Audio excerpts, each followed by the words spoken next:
안녕하세요. 오늘 여러분과 함께 살펴볼 자료는 2025년 7월 25일 미국 증시를 분석한 전문가용 리서치 요약본입니다. 주요 지수부터 시작해서 눈에 띄는 종목들, 또 시장 분위기를 바꾼 요인들까지 핵심만 쏙쏙 뽑아서 이 복잡했던 하루를 명쾌하게 정리해드릴게요. 자, 바로 시작해볼까요? 먼저 시장 전반적인 분위기부터 좀 보죠. S&P 500이 0.40% 오르면서 6,388.64포인트. 와, 이게 벌써 5거래일 연속 사상 최고치예요. 네, 정말 대단한 흐름이죠. 나스닥도 질세라 0.2% 상승해서 21,108.32. 이건 무려 13번째 최고가 기록을 세웠다고 하고요. 다우존스도 한 0.5% 가까이 올랐네요. 44,901.92로 마감했는데 앞선 둘만큼 화려하진 않아도 그래도 꽤 탄탄한 모습이었어요. 그렇죠. 특히 기술주들이 정말 강하게 상승세를 이끌고 있습니다. 흥미로운 점은 여러 불확실성이 여전함에도 불구하고 투자자들이 위험 자산을 선호하는 심리가 꺾이지 않고 있다는 신호로 읽힌다는 겁니다. 네, 그런 분위기군요. 자, 그럼 개별 종목들 이야기도 좀 해볼까요? 와, 데클스 아웃도어 주가가 정말 뜨거웠어요. 아, 데컬스? 네네. 그 어그랑 호카 만드는 회사잖아요. 하루 만에 11%? 아니, 12% 가까이 급등했어요. 와우. 실적이 엄청나게 잘 나왔다고 하더라고요. S&P 500 종목 순에선 단연 최고였죠. 근데 반면에 인텔은 분위기가 좀 싸늘했네요. 그죠? 네, 맞아요. 인텔은 실적 발표 후에 8%에서 9%나 하락했는데 꽤 많이 빠졌네요. 네, 이게 예상보다 훨씬 큰 규모의 감원, 한 15% 정도 된다고 하죠. 이 계획이랑 신규 공장 프로젝트 취소 소식, 이런 것들이 투자자들을 좀 실망시킨 것 같아요.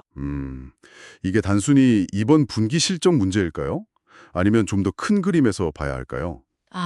중요한 질문이신데요. 인텔의 경우 단순히 단기 실적 악화라기보다는 요즘 AI 칩 경쟁이 워낙 심하잖아요. 그렇죠. 그 속에서 회사의 장기 전략에 대한 의구심이 좀 커진 결과로 해석할 여지도 있어 보입니다. 사실 실적 시즌에는 이렇게 기업의 성과나 미래 전망이 주가에 즉각적으로 때로는 아주 극적으로 반영되죠. 네, 맞아요. 데커스처럼 기대 이상의 성과는 폭등으로 이어지고 또 인텔처럼 실망스러운 소식은 급락으로 이어지는 겁니다. 그리고 금광회사 뉴몬트, 거기도 실적이 좋았고 또 30억 달러 규모의 자사주 매입 계획을 발표했거든요. 자사주 매입. 네, 회사가 자기 주식을 사들여서 주주 가치를 높이겠다는 거니까 이것 때문에 한 6, 7% 정도 올랐고요. 또 도메인 기업 베리사인도 있었죠. 여기도 예상을 뛰어넘는 수익이랑 자사주 매입 확대 소식에 힘입어서 처음으로 300달러를 넘었어요. 한 6, 7% 급등했죠. 다 비슷한 맥락입니다. 그렇군요. 실적과 기업 활동이 바로바로 영향을 주는군요. 자, 그리고 다음 주에는 정말 중요한 이벤트가 기다리고 있죠. 네, 맞습니다. 애플, 마이크로소프트, 메타, 구글 같은 빅테크 기업들이 줄줄이 실적을 발표하는데 시장의 모든 관심이 여기에 쏠릴 것 같아요. 벌써 구글은 연간 전망치가 시장 예상을 웃돌았다 이런 이야기도 들리고요. 맞아요. 특히 이들 빅테크 기업들이 인공지능 AI에 얼마나 투자하고 있는지, 그리고 앞으로의 사업 전망, 그러니까 그 가이던스를 어떻게 내놓을지가 초미의 관심사입니다. AI 투자 규모랑 가이던스. 네.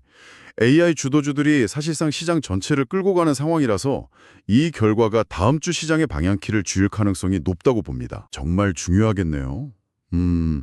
시장에 영향을 준 다른 큰 흐름도 있었죠. 달러가 꽤 강세를 보였다고요? 그렇습니다. 주요 6개 통화 대비 달러 가치를 보여주는 달러 지수, DXY라고 하죠. 이게 한 0.3% 가까이 올랐는데요. 네.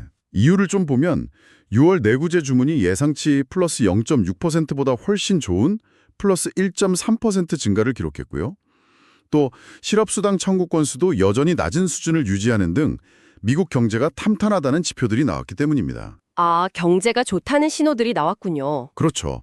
그러니까 경제가 좋으니 연준이 굳이 금리를 서둘러 내릴 필요가 없겠다. 이런 생각이 퍼지면서 금리 인하 기대감이 조금 약해진 거죠. 아하. 그리고 이런 달러 강세는 다른 자산 가격에도 영향을 미쳤습니다. 금 가격은 온스당 3,340달러에서 3,360달러 사이로 한 0.1%에서 많게는 1.1% 정도 하락했고요. 국제 유가 WTI도 한 1%가량 내려서 배럴당 65달러 초반에서 거래를 마쳤습니다. 아무래도 달러로 거래되는 상품들은 보통 달러 가치가 오르면 가격이 내려가는 경향이 있으니까요. 네, 그렇군요. 달러 강세가 다른 자산에는 좀 부담이 됐네요. 네.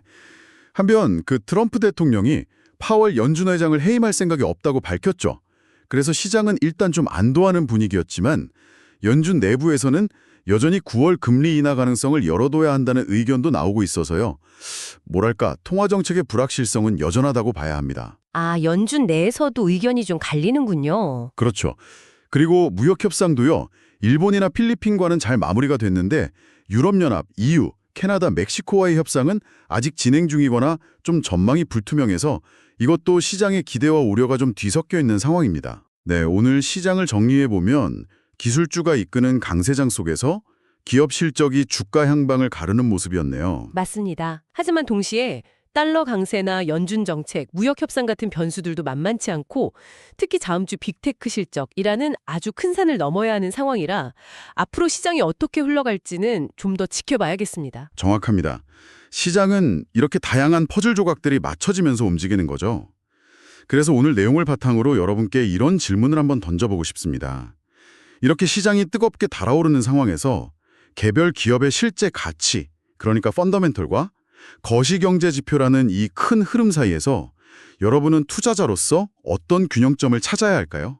특히 다음 주 빅테크 실적 발표가 지금의 이 뜨거운 분위기를 계속 이어가게 할지 아니면 혹시 찬물을 끼얹으랬지 한번 생각해보는 것도 굉장히 흥미로운 관전 포인트가 될 겁니다. 네, 아주 중요한 질문이네요. 오늘 저희가 준비한 분석이 복잡한 시장을 이해하시는데 조금이나마 도움이 되었기를 바랍니다. 함께 해주셔서 감사합니다.